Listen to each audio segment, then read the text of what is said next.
The version of Colossus. The Forbin Project you saw was nearly a completely different movie. You know the supercomputer takeover, but do you know about the torture scene that was too nihilistic to release? Or the fact that the lead actor was forced to change his German name or get fired? Most fans don't realize the computers on screen were real, worth $40 million in today's money, guarded by armed security 24 hours a day.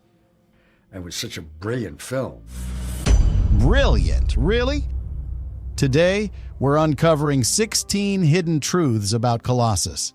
And tucked inside this story, there's a conspiracy so strange the film is being erased from streaming platforms that some believe tech giants are suppressing it to protect their own AI projects.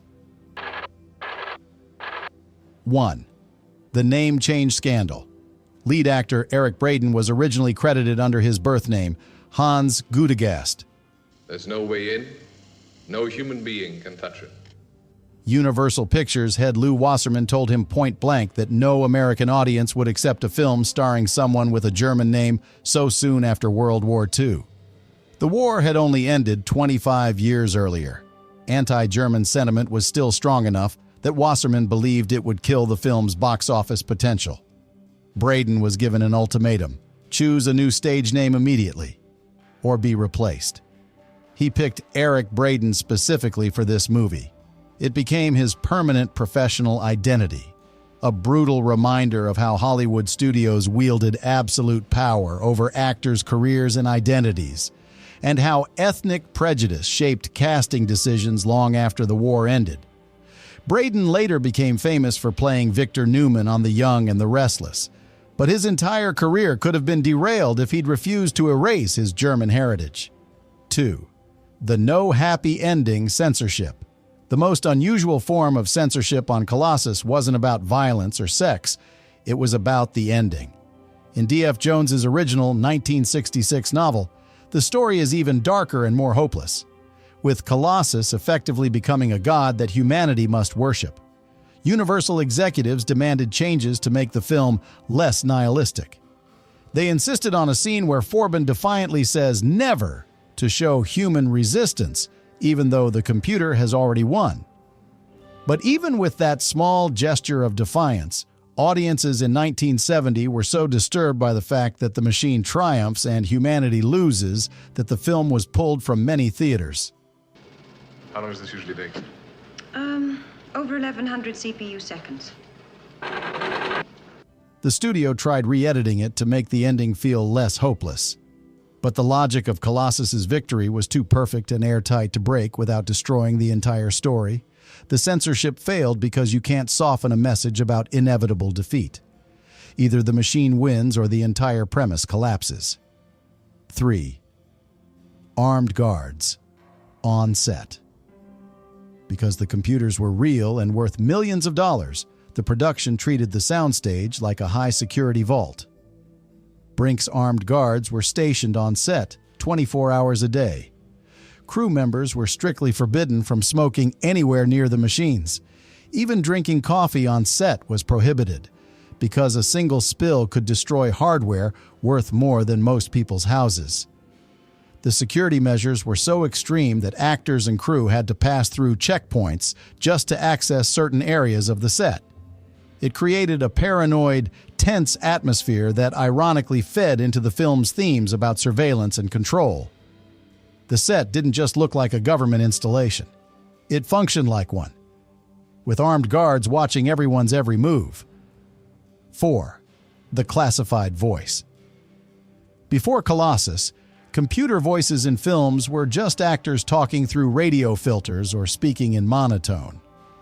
To create Colossus's chilling, dehumanized voice, the sound department used a vocoder, a device originally developed by Bell Labs for the Pentagon to encrypt top-secret communications between Winston Churchill and Franklin Roosevelt during World War II. The technology had been classified for decades. It was designed to make human voices completely unintelligible to enemy eavesdroppers.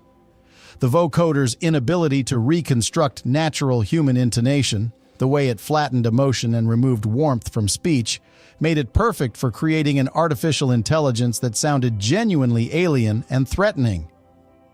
It's the reason Colossus sounds so distinctly inhuman compared to other movie computers of the era, and it influenced every AI voice that came after, from HAL 9000 to GLaDOS. 5. The Zoom Call of 1970 Colossus features futuristic video phone calls between characters in different locations, a technology that didn't exist in 1970 and wouldn't become commercially available for decades. To film these scenes, the production crew had to set up two completely separate sound stages simultaneously. One actor performed on one stage while their image was broadcast live via closed-circuit television to a monitor on the other set where their scene partner was acting. The lighting and timing had to be perfectly synchronized between the two stages. Any mistake meant reshooting everything. An incredibly complex technical achievement that was unheard of in 1970. The film basically invented Zoom calls 50 years before the pandemic made them ubiquitous. 6. A teenage legend. On set, a high school student named Ben Burt was present during some of the filming at the Lawrence Hall of Science in Berkeley, California. Burt was a young film enthusiast and science nerd who was fascinated by the production. He later became the legendary sound designer for Star Wars, Indiana Jones, and dozens of other blockbusters. Burt admitted years later that the cold, mechanical sounds of Colossus, the clicking, whirring, and electronic hums of the supercomputer, directly influenced how he approached the sound design for R2-D2, the Death Star, and other iconic sci-fi audio. Colossus taught him that machines should sound alive but inhuman, functional but menacing. That philosophy became the foundation of modern science fiction sound design, a direct lineage from this obscure 1970 thriller to some of the most famous sounds in cinema history. 7. The Vomit Camera. To capture the dizzying, claustrophobic shots of Colossus's internal circuits and wiring, the production team used a snorkel camera, a specialized rig with a narrow lens that could weave through the tight spaces inside the real computer hardware. The camera moved so fast through the mechanical corridors, and the operators had such limited visibility, that several crew members suffered from motion sickness while operating the equipment. The rig earned a reputation for being physically punishing. Cameramen would rotate out after short shifts because they couldn't handle the disorientation. But the footage it produced was unlike anything audiences had ever seen. It made the computer feel alive, organic, like a breathing creature with veins and organs. It transformed a machine into a monster without using any special effects, just pure cinematography and clever camera movement. 8. Spielberg's Secret Visit. A young Steven Spielberg, who was just starting his directing career with television work, was a regular visitor to the Colossus set. He was fascinated by the way director Joseph Sargent used cold, minimalist environments and oppressive architecture to create psychological tension without relying on action or special effects. Spielberg studied Sargent's low-angle shots of the massive computer towers, the way they dwarfed the human characters and made them feel powerless. Years later, film critics pointed out that those techniques directly influenced how Spielberg filmed The Truck and Duel. An inhuman, mechanical antagonist that dominates the frame and psychologically crushes the protagonist. Spielberg learned from Colossus that you don't need a face or a voice to create a terrifying villain. You just need size, presence, and the implication of malevolent intelligence. 9. The one-month miracle Colossus was originally supposed to be set in the distant future. That would have required building elaborate futuristic sets and costumes, doubling or tripling the budget. 1 month before principal photography was scheduled to begin, the studio realized they couldn't afford it. Emergency decision: set the film in the present day. 1970. Production designer John Lloyd had exactly 30 days to completely redesign the iconic circular Colossus control room and build all the functional props from scratch using contemporary aesthetics. It's a miracle he pulled it off. And ironically, the decision to make the film contemporary instead of futuristic is what makes it so timeless. Because it looks like a real government facility instead of a fantasy, Colossus feels more plausible and threatening than if it had been draped in chrome and neon. 10. The missing torture scene. There's a legendary missing scene that was reportedly filmed but cut from the final release. Test audiences found it too nihilistic and disturbing.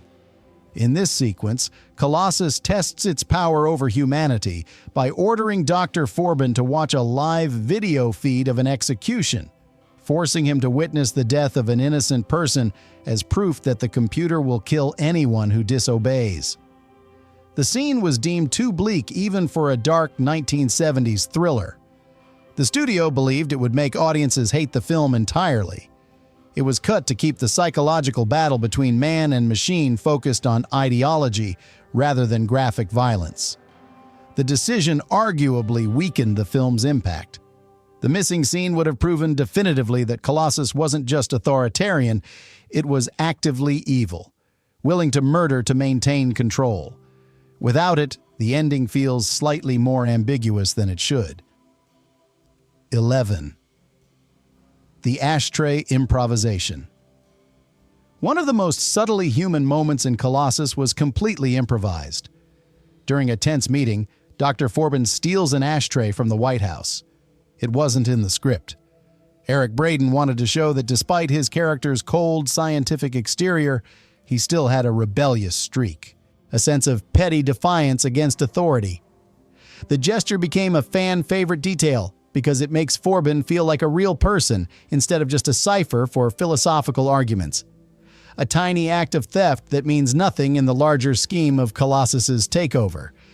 But it shows that even when facing the end of human freedom, people still cling to small, pointless acts of resistance. That ashtray is a symbol of human irrationality and emotion, the exact things Colossus can never understand.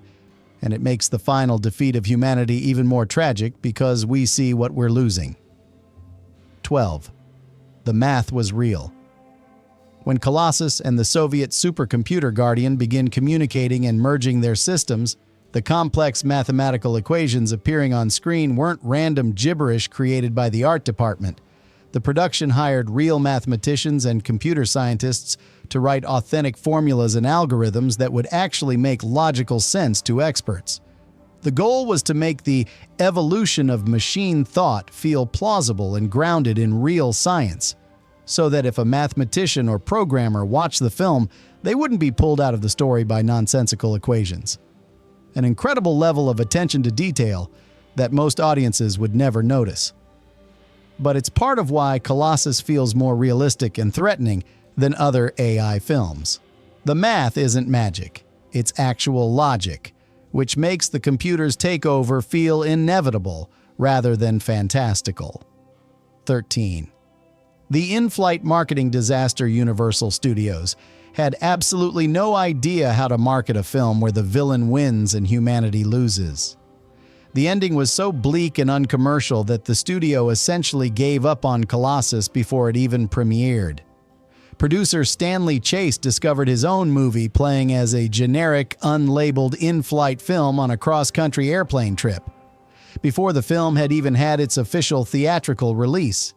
Universal had dumped it to airlines to recoup some production costs, treating it as a disposable product instead of a legitimate theatrical release. Chase was furious, but the damage was done. The studio's lack of faith became a self-fulfilling prophecy. Colossus bombed at the box office because no one knew what it was or why they should care. It disappeared from theaters almost immediately. It only found an audience years later through television broadcasts and home video. 14. Predicting digital addiction.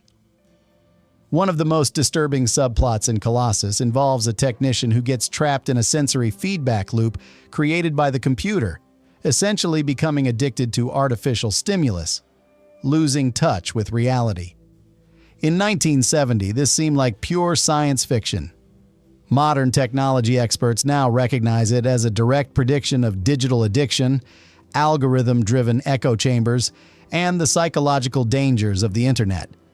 The film understood, decades before the World Wide Web existed, that any system capable of feeding information directly into human consciousness could be weaponized to manipulate and control behavior. One of the most prophetic elements of the story. It's why Colossus feels more relevant today than it did when it was released. We're living in the world it warned us about, where machines control what we see, hear, and think, and we've voluntarily given them that power. 15. $4.8 million. In Free Computers, Universal Studios didn't build fake computers or prop machines for Colossus. They used real cutting-edge hardware. The Control Data Corporation, one of the leading computer manufacturers of the era, saw the film as a massive marketing opportunity. They loaned the studio approximately $4.8 million worth of high-end computer equipment, completely for free. In today's money, that's nearly $40 million in hardware, more than 20 times the film's entire production budget. CDC believed that seeing their machines portrayed as powerful enough to take over the world would be the ultimate advertisement for their technology, even if the context was dystopian. The gamble worked. The computers in Colossus look more impressive and authentic than any science fiction film before it. And CDC got incredible publicity from the association, even if the message was, our machines are so advanced they could enslave humanity. 16. The modern erasure conspiracy. Today, Colossus, the Forbin Project, is strangely difficult to find. It's been quietly removed from almost every major streaming platform. Physical discs are out of print. The film has essentially disappeared from mainstream accessibility. Some fans have pointed out a wild coincidence. Elon Musk's newest AI supercomputer cluster is also named Colossus. There's a growing theory among film historians and conspiracy theorists that the movie's grim, Frankenstein-like warning about artificial intelligence is being actively suppressed to prevent bad PR for modern tech giants who are building the exact centralized AI systems the film warned against 50 years ago. Whether this is deliberate censorship or just corporate indifference is unclear, but the timing is unsettling. The film predicted that we would build a machine smarter than ourselves and lose control of it. And now, as we race toward that future, the warning is being erased from cultural memory. So do you think we're already living in the human millennium that Colossus predicted? Or is it just a coincidence that the movie is vanishing from streaming, and now it's disappearing? Which behind-the-scenes fact surprised you the most? Let me know in the comments. If you want more deep dives into the films that saw the future coming, hit subscribe. See you in the next one.